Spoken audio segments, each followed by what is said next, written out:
Hi guys and girls, welcome back to Watch the Time. So today I've got an Ochstin on the channel. It's been a little while since I had an Ochstin. Ochstin, we don't have a problem. Yeah, I featured a few of them on the channel a while ago. I don't mind them actually. I think they represent pretty decent value for money. They're very, very cheap, sort of in the £10–20 sort of range. I was talking to them the other day, and I think it's a guy called Oscar that I talked to over at Ochstin. He sort of gave me a good deal on a couple of watches. So the first of the two that I got is going to be the chronograph. Many people ask, what can you get for a tenner? And for my American friends, that's £10. Tenner will get you normally a Casio if you're going to look at anything that will last more than maybe a week. But I think I've found probably the best £10 watch. Could be wrong. I've been wrong many times, and depending if you're talking to my wife, I'm wrong very often. So. But yeah, I've got this watch, chronograph, £10, fully functioning chronograph, nice leather strap. Has to be seen to believe. Like, I spoke to the gent and he said to me, yeah, it's a really nice watch, you need to feature it. And I thought he was blowing smoke. But actually, I can't quite believe this is £10 worth of watch. Like I said, a fully functioning chronograph for a tenner. The second hand lines up. The leather strap is decent. No, you are hearing me correctly. It's madness, isn't it? So yeah, I'm pretty excited to get this in. I'm gonna put this out there early doors. If you think you can get a better watch for £10, drop me a line. I'd like to see what this watch is, where you get it from, because £10 for a fully functioning chronograph. And I've said it before, but mind blown. I can't believe it. It's sensational. But guys, yeah, I won't keep going on. You've seen the picture of the watch next to me. Not unattractive. And like I said, functioning, I'm lost for words, mate, to be honest. But guys, thanks for tuning back in. And without further ado, let's get the camera turned around. Okay, so this is the watch. As I said in the brief intro, it's the Ochstin chronograph. And as I said also, this watch, you can buy this watch for £10. I kid you not, £10, which is about $13. And it's a functioning chronograph. And there's quite a lot to like about it, guys. This is the box it comes in, very, very primitive, very, very usual, to be honest, for the Ochstins that I've had. Nothing to write home about, but thankfully, what they've done is they've spent the money on the watch. The little bit of money that you've spent on this watch, they have spent on the watch, which for me is preferable, given the small amount of price. But there you go, that's the bad boy in all its glory.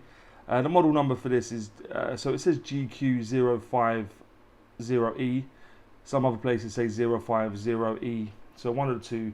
But yeah, either way, the movement inside is a quartz movement, and you can't see it obviously because it's not an exhibition case back, which I hasten to add is very rare on quartz movements anyway. The case material, case, fixed bezel, pushers, and perhaps I'd say that's probably stainless steel, actually, the pin buckle clasp, but the case construction and the pushers all alloy, and it's got a chrome plating. The case thickness from that dome mineral crystal is 12.5 millimeters.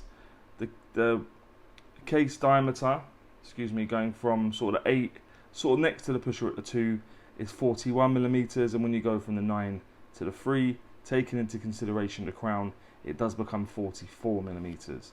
The lug width is 20, and the lug to lug, tip to tip, is 47.5 millimeters. The case back is stainless steel, as I showed you a moment ago, and it's only pressed down, not screwed down. So yeah, but then again, it is a dress watch, quite common for cheaper dress watches on AliExpress. The bezel type is fixed, and as I said, it's a high polish and it's chrome plated alloy. The crown is situated at the 3, and it's a sterile crown. Push pull, and you have pushes at the 2 and 4 just for the chronograph function, which I'll go through in a little bit more detail in a bit. The strap it comes on is leather. Obviously the top part is blue, underneath is black, and actually not a bad strap, to be honest, given the small price point. It's actually not too bad. I've had worse on more expensive watches. As you seen a minute ago, it's a pin buckle clasp, and I'm pretty sure that's stainless steel given how it looks and feels. The crystal covering that dial is a mineral crystal, and I'm sure we can literally not expect anything less or more, or we could probably expect less, but we couldn't expect anything more for £10. We have to be realistic, as I've said many times on my channel. £10 for a watch is a very minuscule amount of money. So mineral crystal. The water resistance, as is pretty common with Ochstin, is 30 meters. So that's 3 atmospheres of water resistance. So splash proof. I wouldn't be going swimming in this, and definitely don't go swimming and push the pushers in, because you'll be banging trouble. The weight of this watch, it will appear in the top right hand corner, and it's 50 grams, give or take a small amount. But yeah, so that's the watch in terms of the specs. Let's have a look in a bit more detail now at the dial. So what you have is a raised rehaut, a minute track going around the outer edge.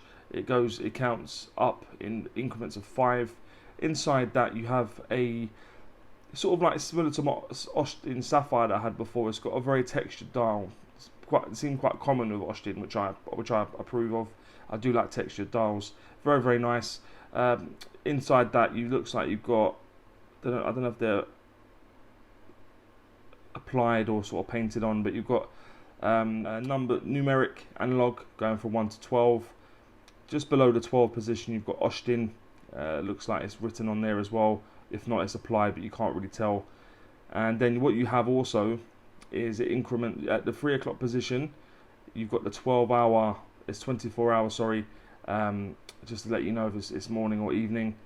And then the rest is analog. So if I press the pusher at the 12, we will see the analog start at the 6 o'clock position. That's the seconds, and at the 9 o'clock position you have the minutes. So it will just keep track of that for me. But I'll leave that on just for a second. If you pull the crown out, it will hack, given the fact it's a quartz movement, and then you put it back in. If you go to the first position, it has got, excuse me, let me get the first position. You can change the date and just keep scrolling through to whatever you want to set the date to. And then if you put the crown back in, you can stop it by using that one, and if you use the one at the 4 o'clock position, it will go back to the start.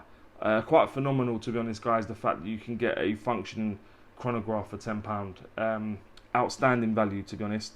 Very nice. But let me pop it on the wrist quickly, let you know what it looks like on my wrist. My wrist is just above a 7-inch wrist, and it fits me reasonably well. It sort of comes in, if I can get it on my wrist, bear with me, guys, right near the end, so it'll probably fit sort of 7, maybe 6.5, all the way up until, I don't know, 8.5, or yeah, 8.5 inch wrist. Let me just show you. That's sort of the play you've got in terms of wrist it will fit, and that's what it looks like on me. Yeah, I think the blue looks really nice, to be honest, guys. That's why I opted for this. There is a few different color options, so if you go over there, you'll be able to check that out. But as we always do, that now takes me on to what I think is pants and Pukka about the watch. And we always do, we start with pants. And again, I've got to be a bit nitpicky, because for £10, I was struggling to find things to talk about, really. But what I would say is the alloy case. Yeah, I know they've got to save some money in some places. So yeah, I'm guessing alloy is quite a bit cheaper than stainless steel, so that's probably why they've done that. The unsigned elements, yeah, there's no real signed elements on the watch, on the clasp, the crown. On the back's not too bad, but everywhere else, yeah, there's no signage. So unsigned elements. And setting the time. So if I take it out, I'll give you a little demonstration. If you set the time, and then I push the crown in, it moves. So it's very tricky, because it's so sensitive to set the time. I've been really unable to set the time exact in the time I've been wearing this watch, which is a bit unfortunate. So yeah, just to surmise what I think is pants, I'd go with the alloy case, the unsigned elements in terms of the crown and the pin buckle clasp, and being able to set the time in terms of when you push the crown back in, it does a little runner, so it's not the most accurate. In terms of what I think is Pukka, this is going to be quite a bit longer, guys, given the fact I think this watch represents outstanding value for money. I'd go with the dial in terms of the textured dial. I do love a textured dial. I don't like flat dials as much. I would prefer textured dials. The hands with the blue, that blue is lovely. Really plays with the light really nicely. Where you'll see the outside shots of this, and yeah, I really like that blue. It's almost purpley, but it's very similar color to the strap, so it works really well. The chronograph function. Most watches you get that are quite cheap, the chronograph doesn't work. These pushers are just for decoration purposes only. So the fact this is a functioning chronograph for £10, mind blown. The second hand alignment, I don't know if you can make this out, guys. but it basically hits every marker, which again, £10. The second hand hits every marker. All these more expensive brands, take note, if a £10 watch can hit every marker, Swiss watches are more expensive watches. Please sort your life out. The date window, I quite like that position really, because it doesn't mess up the symmetric sort of dial. I like it to be pretty consistent. So the 4:30 position, I quite like that. Not to everyone's taste, but I do like it. And finally, leather strap. As I say, not too tough. When you put it on for the first time, it doesn't sort of sit like this on your wrist because it's not conforming. Yeah, it sits quite nicely. Not the softest, but for a £10 watch, with everything else you're getting, I was very surprised and impressed. So to surmise, I would go with the dial in terms of the textured dial. Go with the hands in terms of the blue. I think it looks really nice where they've applied it. All the hands are blue. The chronograph function for the price. Second hand alignment, outstanding. The date window where it's situated, and the leather strap for what I think is Pukka. In terms of what I think, in terms of whether I'd recommend this watch, again, wholeheartedly, 100%.